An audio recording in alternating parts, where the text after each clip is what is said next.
Durante la obra evangelística de Pablo en Éfeso, algunos artesanos se levantaron contra el apóstol, acusándole de predicar en contra de su diosa Artemisa, la patrona de la ciudad. En Hechos capítulo 19, Lucas describe una agitación violenta y frenética en el anfiteatro. Pero, ¿por qué las personas que escuchaban a Pablo en ese momento reaccionaron de manera violenta? Por otro lado, ¿cómo reaccionó Pablo ante este gran desafío que se le presentó en su obra evangelística? Las respuestas de estas y otras preguntas las encontramos aquí en la Biblia y lo veremos en el estudio de hoy. Bienvenidos a Lecciones que Transforman.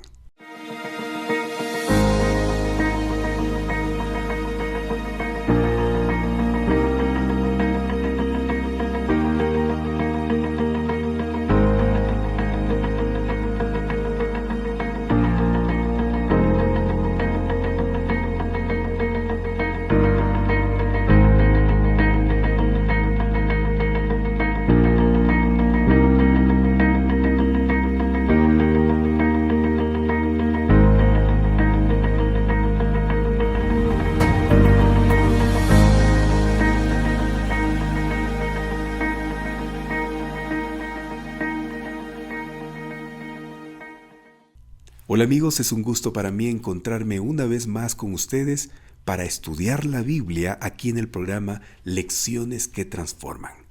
El título del tema de hoy lunes 26 de junio, es Un motín en el anfiteatro.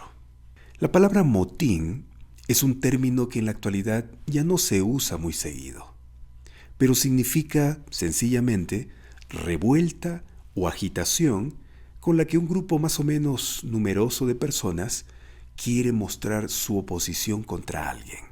Para eso usa la protesta, la desobediencia y aún la violencia. Y esto es lo que justamente sucedió cuando Pablo estaba predicando el Evangelio de Cristo en Éfeso, específicamente en el anfiteatro. En los tiempos de Pablo, el anfiteatro de Éfeso era una estructura cávea, es decir, una cavidad o hueco con graderío semicircular o media luna, construido con 66 filas de asientos y 3 secciones horizontales, así como ustedes lo están viendo en la imagen que aparece en su pantalla. Lo que ustedes están viendo son fotos actuales de las ruinas del anfiteatro de la antigua Éfeso, que en la actualidad es Turquía. Todos los días, este lugar arqueológico es visitado por turistas de todo el mundo. Este anfiteatro es considerado el más grande de Turquía o de la antigua Antioquía. En su momento de popularidad y auge, el gran anfiteatro tenía la capacidad para unas 25,000 personas. Fue en este lugar, amigos, donde surgió un motín o revuelta violenta hacia Pablo y la retórica contra la idolatría que estaba compartiendo.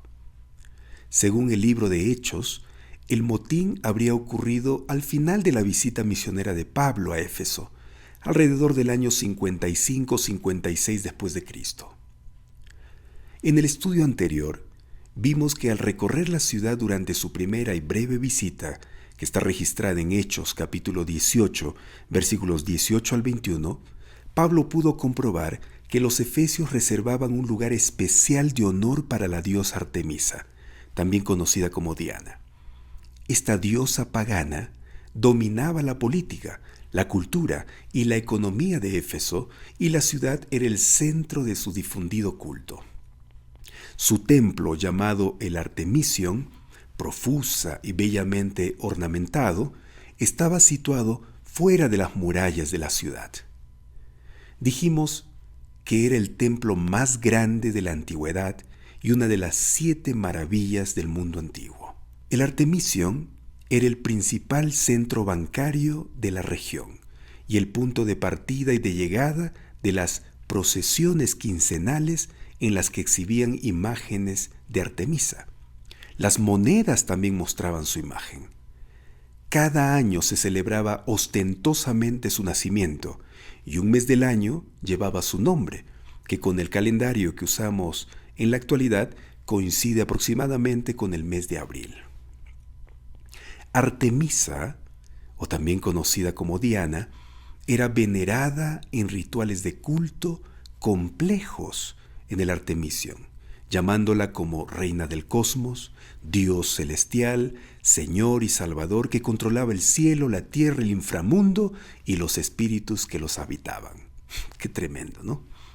Las estatuas la muestran con un atuendo elaborado que presentaba diversos símbolos del poder que ofrecía a sus adoradores. Llevaba el zodiaco como collar o guirnalda, símbolo del poder sobre lo sobrenatural y sobre los poderes astrológicos que determinaban el destino. También vestía una falda ajustada con cabezas o bustos de animales reales y míticos, anunciando su poder sobre los animales y los demonios. Se la adoraba como guardiana y protectora de la ciudad y de sus ciudadanos. La visita inicial de Pablo impulsó su sueño de que la adoración en Éfeso experimente una transformación en la que el culto del Señor Jesucristo pueda concentrar a las personas para adorar al Dios verdadero.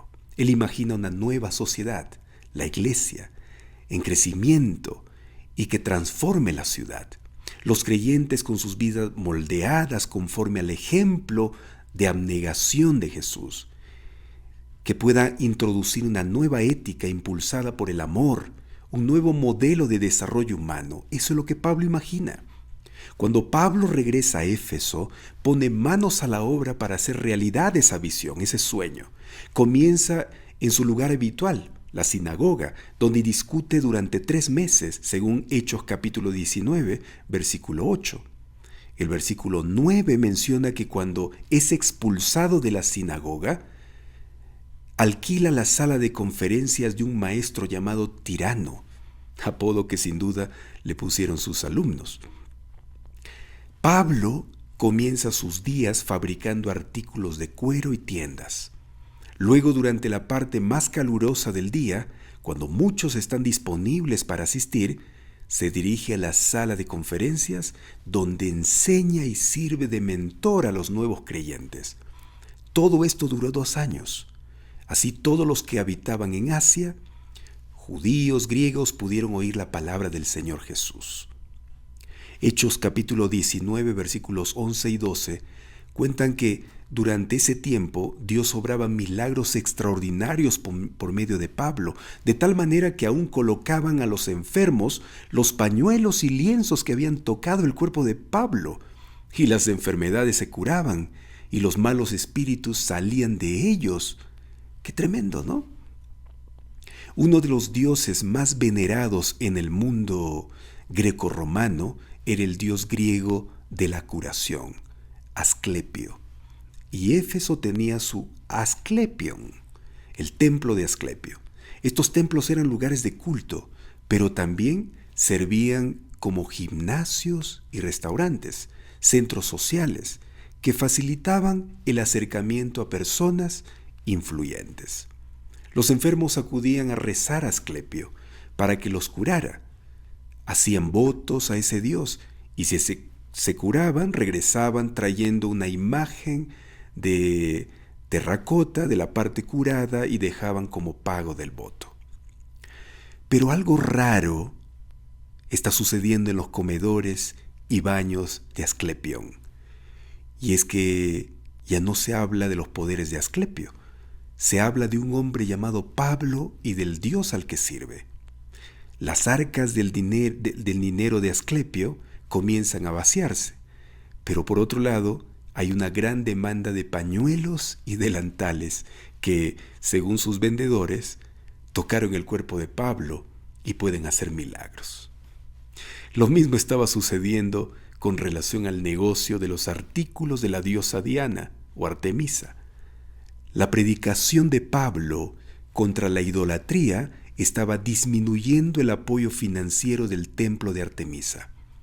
Las estatuillas ya no eran compradas por los efesios, porque habían escuchado la palabra de Dios a través de Pablo, y es que eso es lo que hace el Evangelio, amigos. libera. Por eso Jesús dijo en Juan capítulo 8, versículo 32, y conoceréis la verdad, y la verdad os hará libres. Los habitantes de Éfeso habían comenzado a conocer la verdad y estaban siendo liberados de las mentiras con las cuales Satanás durante muchos siglos los había tenido apresados en la oscuridad. Amigos, de seguro que eso también sucedió en la vida de usted y en la mía. Muchos de nosotros hemos vivido años en la oscuridad, pensando, haciendo y relacionándonos de una manera equivocada, creyendo que nuestra forma de vida era la mejor, hasta que la palabra de Dios, el bendito y magnífico libro divino, la Biblia, llegó a nuestra existencia. La estudiamos y todo en nuestra vida se iluminó y fuimos liberados de las tinieblas. Nos dimos cuenta que lo que pensábamos que era bueno, en realidad era malo, y lo que pensábamos que era malo, en realidad era bueno. Es decir, la palabra de Dios ordenó nuestros pensamientos y nuestra forma de vivir. Gloria a Dios por su palabra, que es buena, agradable, poderosa y perfecta. Cuando Pablo, dentro de su mensaje a los Efesios, dijo que los dioses hechos con manos no son dioses, como lo registra Hechos, capítulo 19, versículo 27, un platero o artífice llamado Demetrio, que hacía pequeños santuarios utilizados como ofrendas dedicatorias a Artemisa, dijo a sus colegas que Pablo era una amenaza, porque estaba dañando la industria o el negocio de la platería y empañando la reputación del culto de Artemisa en Éfeso. Entonces, el comentario de Demetrio provocó la ira de los devotos de la diosa Diana, alcanzando un punto máximo. Y es que Demetrio, el platero, incitó y estimuló a sus compañeros hasta que se pusieron exageradamente furiosos. En el mercado, rápidamente se formó una multitud sumamente enfadada que fue aumentando a medida que avanzaba hasta el gran anfiteatro, arrastrando a los compañeros de viaje de Pablo, ¿quiénes? Gayo y Aristarco. Allí continuó la conmoción con 2 horas continuas de gritos que decían: «¡Grande es Diana de los Efesios! ¡Grande es Diana de los Efesios!». Así lo registra Hechos, capítulo 19, versículo 34. En medio del violento disturbio, Dios usó a un magistrado o secretario municipal de Éfeso para apaciguar la ira del gentío. Y gracias a esta intervención oportuna, Pablo y sus compañeros no fueron lastimados o hasta tal vez asesinados por la turba. Pero además, hay una lección importante en este punto, y es que Pablo reaccionó pacíficamente ante la violencia de la multitud. Y eso es lo que nos enseña la palabra de Dios, amigos. Él dice en Proverbios capítulo 15, versículo 1, por ejemplo: «La respuesta amable calma la ira, la respuesta grosera aumenta el enojo». También Proverbios capítulo 29, versículo 11 dice: «Los necios dan rienda suelta a su enojo, pero los sabios calladamente lo controlan». En Eclesiastés capítulo 7, versículo 9 dice también: «No te dejes llevar por la ira, porque por eso es necedad». Y por último, Proverbios capítulo 16, versículo 32 dice: «Mejor es ser paciente que poderoso, más vale tener control propio que conquistar una ciudad». Amigos, estos versículos son algunos de los muchos que están registrados en la Biblia que nos aconsejan cómo reaccionar cuando estamos frente a la violencia. Recuerden que la paz cosecha paz. Por favor, no me malinterpreten. Y tampoco la Biblia da a entender que siempre debemos reaccionar pasivamente cuando nos enfrentamos a la violencia. Por ejemplo, en el caso de que una mujer, una esposa, esté siendo golpeada por su esposo o por sus hijos, esta dama no puede esperar pasivamente los continuos golpes del agresor. Tiene que tomar cartas en el asunto. tiene que romper el silencio, tiene que denunciar a las autoridades respectivas para recibir ayuda y salir de esa situación crítica. No importa quién sea el agresor, no hay justificación para ese tipo de violencia. En el caso de Pablo y sus compañeros, se enfrentaron a una violencia de gritos, de insultos, pero gracias a Dios no pasó a más. Y aún en ese caso, intervino una autoridad pertinente para ayudarlos. La narración bíblica nos cuenta que, después de que el secretario municipal dispersó a la multitud, Pablo se reunió con los creyentes y abandonó la ciudad por su seguridad. En el estudio anterior mencioné que todas las iglesias que el apóstol Pablo fundó, de todas ellas Éfeso parecía la más especial y cercana a él. Y no era para menos, después de todo, había dedicado 3 de sus mejores y tumultuosos años al desarrollo de esa iglesia. Cuando terminó su viaje misionero y regresó a Jerusalén, quiso tener una reunión de despedida con los ancianos de la iglesia de Éfeso. Para cumplir este objetivo, Pablo los citó en Mileto, a unos 48 kilómetros de Éfeso aproximadamente.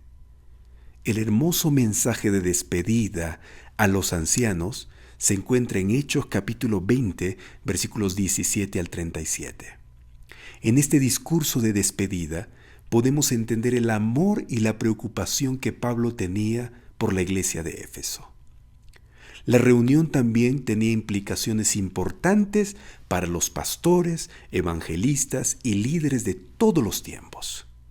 A continuación, voy a mostrarles en la pantalla los puntos que Pablo trató en su reunión de despedida con los líderes de la iglesia de Éfeso.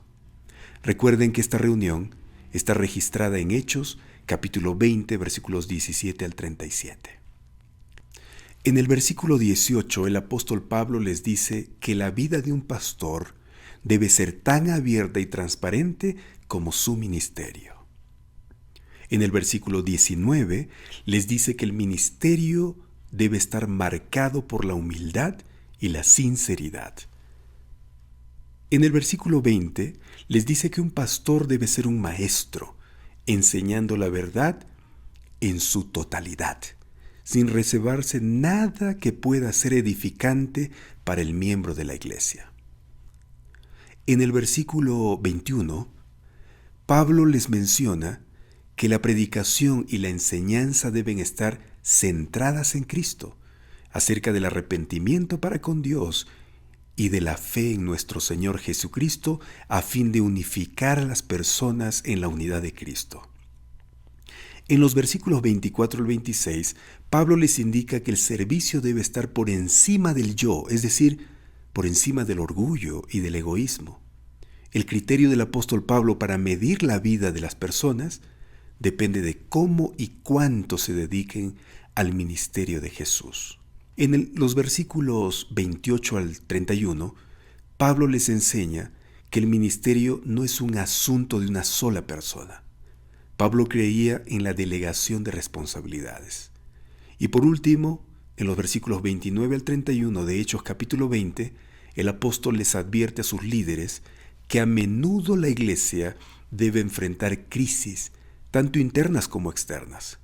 Por lo tanto, los pastores deben estar conscientes de que su vida y su mensaje deberán enfrentar continuamente estas crisis y fortalecer al rebaño. Amigos, ¿qué les parece estos puntos que trató el apóstol Pablo en su reunión de despedida con esos líderes de la iglesia de Éfeso? Impresionante, ¿no? ¿No creen ustedes? Claro. Tomemos en cuenta estas indicaciones, hermanos, amigos. Indicaciones inspiradas por Dios que nos comparte Pablo. Estoy seguro que estas orientaciones no solo son para los pastores, sino también para todos los cristianos de todas las épocas. Nos sirve dentro de la iglesia, dentro del hogar, dentro del trabajo, dentro del vecindario, etcétera, etcétera. Así que le recomiendo tomar en cuenta cada punto de lo que Pablo compartió con sus líderes en la ciudad de Mileto. Después de un discurso muy cuidadoso y emotivo, Pablo oró con los ancianos y partió hacia Jerusalén, para nunca más regresar a la iglesia que tanto amaba. Y como todo buen evangelista, el apóstol dejó la administración de la iglesia al cuidado de líderes competentes. Amigos, estamos viviendo en tiempos difíciles en nuestro mundo. Pero no solo en nuestro mundo, sino también específicamente dentro de las iglesias cristianas. Con tristeza vemos a las iglesias perdiendo el ánimo y la motivación para servir al Señor. Los cultos se están volviendo simples programas monótonos y sin vida. El fuego de la obra misionera poco a poco se está apagando en el corazón de los miembros de la iglesia. Muchos se conforman solo con asistir unas pocas horas al templo y así piensan que cumplen su deber como cristianos delante de Dios. Hay casi nada de compromiso con la predicación del Evangelio y el servicio a los demás. Y esto no solo está sucediendo con los miembros de las iglesias, sino también lastimosamente con sus líderes. Hermanos, ha llegado la hora de tomar decisiones radicales en nuestra vida. Estas decisiones deben ser tomadas de manera individual y personal.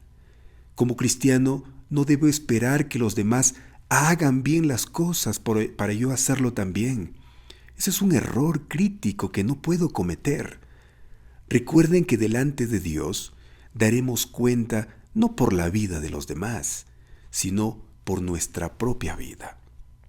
Es verdad que es más fácil y agradable que en conjunto cumplamos nuestros deberes, ¿no? Deberes cristianos. Pero esa no es una realidad que en la actualidad se esté dando. Y muchas veces, por esperar que los demás avancen, uno mismo se está paralizando y estancando espiritualmente. Yo le animo a usted desde este programa que no mire más a los que lo rodean. Fije sus ojos en Cristo, tan llenos de gracia y amor, en quien está el ejemplo y el poder para vencer la pereza, el desánimo y avanzar hasta encontrarnos con Jesús. Dediquémonos al ministerio de Jesús con ahínco y alegría, porque esa es la mejor demostración de que hemos dejado a un lado el orgullo y el egoísmo y hemos tomado humildemente nuestra posición en el gran conflicto que se desarrolla en el universo y en este mundo. Sigamos el ejemplo del apóstol Pablo, que desde que se encontró con Jesús, dedicó su vida por completo a cumplir la misión, esa misión encomendada por su Señor y Salvador. No fue nada fácil hacerlo, pero él sabía que no estaba solo, sino que todo el cielo lo acompañaba y lo fortalecía en los momentos cruciales de su ministerio, ese ministerio evangelístico. Es mi deseo y mi oración, hermano, hermana, que donde usted se encuentre en este momento, el Espíritu Santo lo caliente con su fuego poderoso, lo anime y lo fortalezca para que cumpla sus deberes cristianos con valor y eficiencia.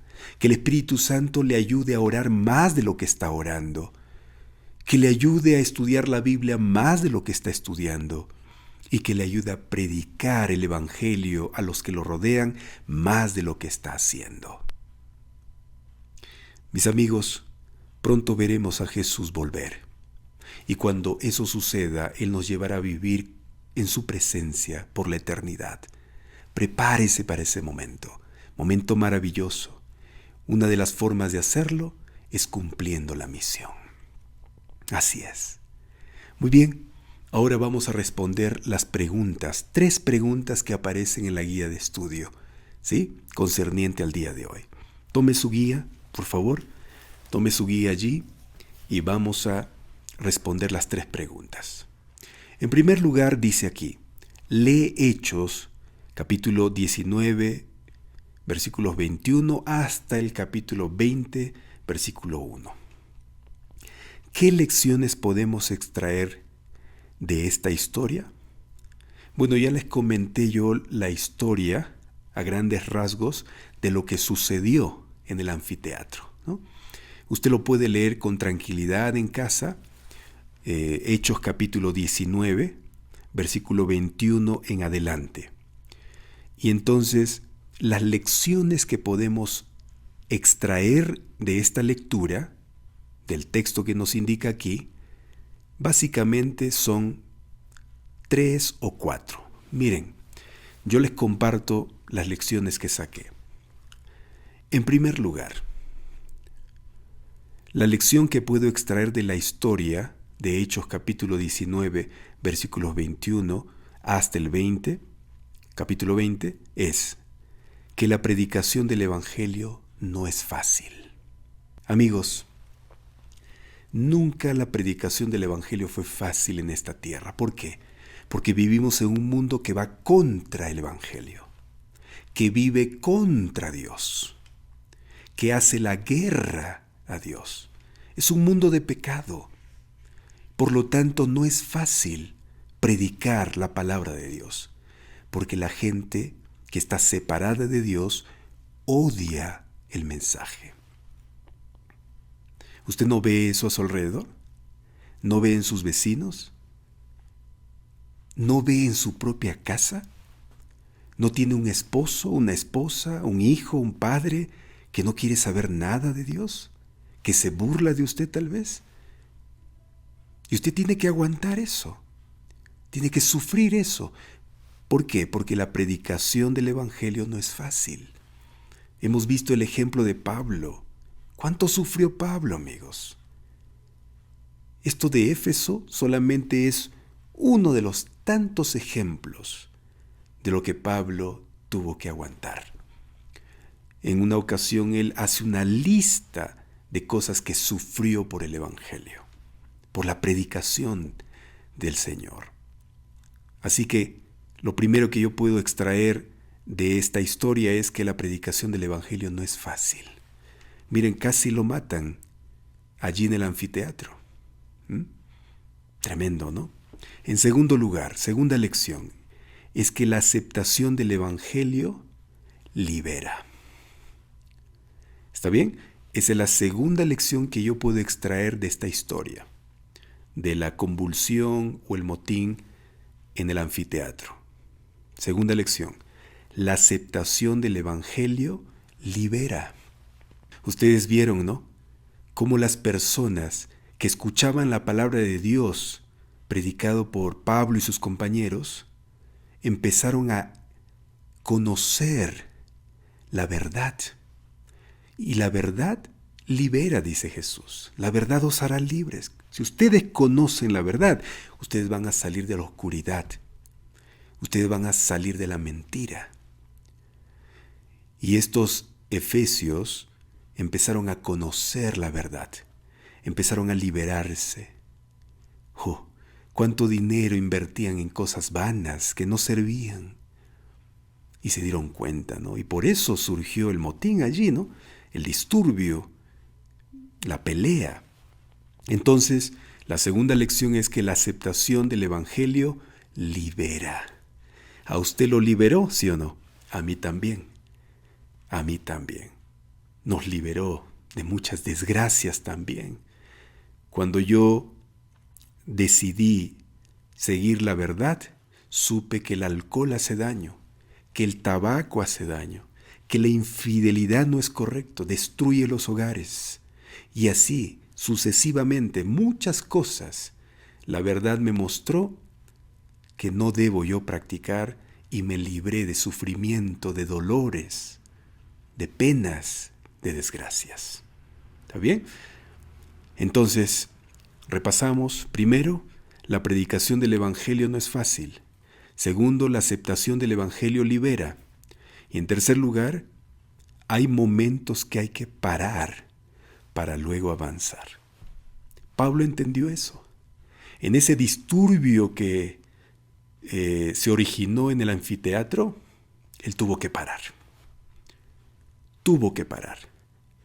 Porque si él respondía, él se ponía al nivel de esas personas, perdía. Fracasaba el plan de Dios para evangelizar Éfeso. Por eso hemos leído textos bíblicos, allí le mostré también textos bíblicos donde se nos aconseja a ser prudentes, a callar cuando debemos callar. Y eso es lo que yo aprendo también de esta historia por el ejemplo de Pablo. Y una cuarta, aunque no está aquí en la diapositiva, una cuarta lección que yo extraigo es que Dios es celoso y no acepta el reemplazo. Escucha bien esto. Dios es celoso y no acepta el reemplazo, no acepta la idolatría por eso. No podemos tener otros dioses. Y el mensaje de Pablo en Éfeso fue eso. No, esos dioses que se hacen a mano no son dioses. Solo hay un Dios supremo, creador. A Él tenemos que adorar, no a otros dioses. Por eso está dentro del mandamiento también, ¿no? No harás imagen de nada para adorar. Adora solamente a Dios, en espíritu y en verdad. En espíritu y en verdad. No tendrás otros dioses ajenos delante de mí, también dice el texto, ¿no? El mandamiento. Así que, amigos, estas 4 lecciones yo saco de la historia del motín en el anfiteatro. Muy bien, vamos a la segunda pregunta de la lección. Dice, al final de su tercer viaje misionero, Pablo se reúne con los ancianos de la iglesia de Éfeso. ¿Cómo resumirías las preocupaciones de Pablo? Esa reunión y todo lo que se dijo allí está en Hechos capítulo 20, versículos 17 al 38. Y ahí están 7 puntos básicos que Pablo tocó con sus líderes. Ese sería el resumen, ¿no? Los 7 puntos que estás viendo aquí en la pantalla. Muy bien, amigos, y vamos con la tercera pregunta, que es aplicativa más que todo. Dice, Hechos capítulo 20, versículo 31. Por tanto, velen, acordándose de que por 3 años, de noche y de día, no cesé de amonestar con lágrimas a cada uno. Eso es lo que les dice Pablo a sus líderes. Velen. Y entonces la pregunta es, ¿sobre qué crees que Pablo advertiría a nuestra iglesia hoy?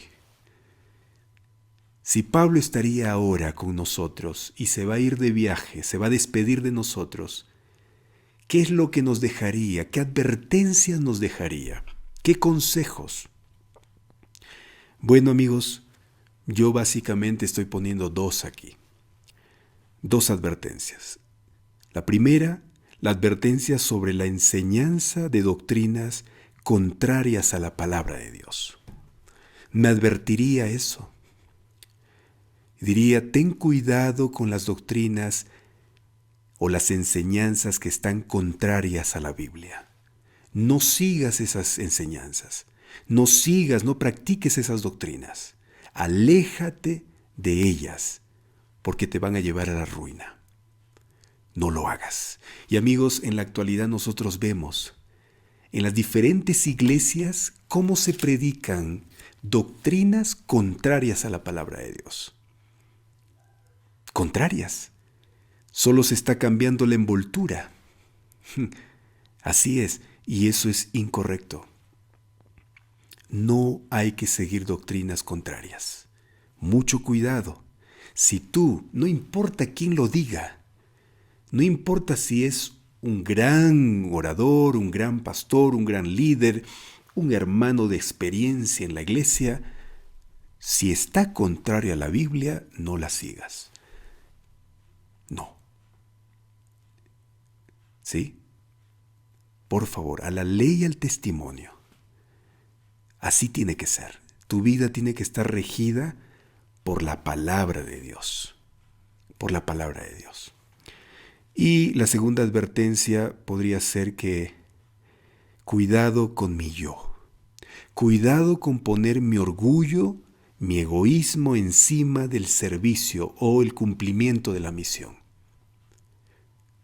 No, yo tengo que cumplir la misión. No puedo estar tan ocupado en mis quehaceres cotidianos, personales, a tal punto de dejar a un lado el cumplimiento de la misión.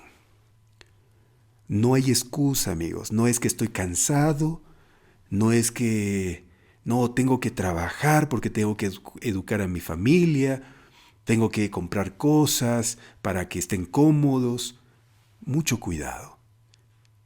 El cumplimiento de la misión no puede desaparecer en la vida del cristiano. No. Y tampoco puede ser realizado a medias. Tenemos que cumplir a cabalidad. ¿Sí? Muy bien, hermanos queridos. Yo no te conozco, tal vez, no sé quién eres, pero lo que sí sé es que el Señor te ama en abundancia, sin importar el lugar donde vives, sin importar la nacionalidad que tengas, sin importar el color de tu piel o los errores que hayas cometido en la vida. Él te ama y quiere que tú puedas seguir su palabra, la verdad, para que tu vida sea iluminada. Y yo desde aquí te invito, te motivo a que tú te aferres a la palabra de Dios. Va a haber oposición, hasta violencia tal vez, pero tú mantente firme en los caminos del Señor y la verdad. Si haces eso, triunfarás. Si haces eso, vencerás. Así es, porque te estás aferrando al Señor, y el Señor nunca perdió ninguna batalla. Siempre el Señor es el campeón. Deja que Él sea el campeón de tu vida. Deja que Él sea el victorioso de tu existencia. ¿Quieres hacer eso? ¿Sí? Muy bien, te felicito. Sigue estudiando la Biblia. Y gracias por conectarte. Gracias por mirar el video. Gracias por estudiar con nosotros y ser parte de este ministerio, Lecciones que Transforman. Gracias. Déjame tu nombre allí. Déjame tu pedido de oración para unirme junto a ti en la plegaria al Señor, para que tus sueños se hagan realidad de acuerdo a su voluntad, para que logres tus objetivos, especialmente los espirituales. Prepárate, porque Cristo viene pronto.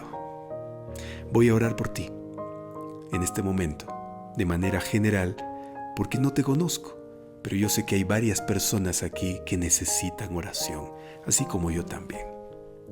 Gracias por compartir este video también. Muchas gracias por suscribirte al canal. Facebook, YouTube. Gracias. Vamos a orar. Querido Dios, Señor, aquí estamos reunidos después de estudiar tu palabra, agradecidos por la iluminación que tú nos brindas cuando abrimos este hermoso libro, cuando lo estudiamos. Señor, queremos que tú puedas dirigir nuestra existencia, que tú puedas ser el Dios de nuestra vida, el centro de nuestro ser. Gracias, Señor. Gracias porque tú eres un Dios que velas nuestros pasos, sostienes a nuestra familia y nuestras vidas. Gracias por eso. Ahora danos fuerza, Señor, para seguir adelante. Calienta nuestro ser, nuestra vida espiritual. Caliéntalo, Señor, con tu palabra, oh Espíritu Santo, con tu poder, para hacer la obra, para involucrarnos en el cumplimiento de la misión. Queremos estudiar más la Biblia, queremos orar más, queremos predicar más. En el nombre de Jesús. Amén. Muchas gracias por haber estado conmigo. Que Dios te bendiga. Nos vemos en el siguiente estudio.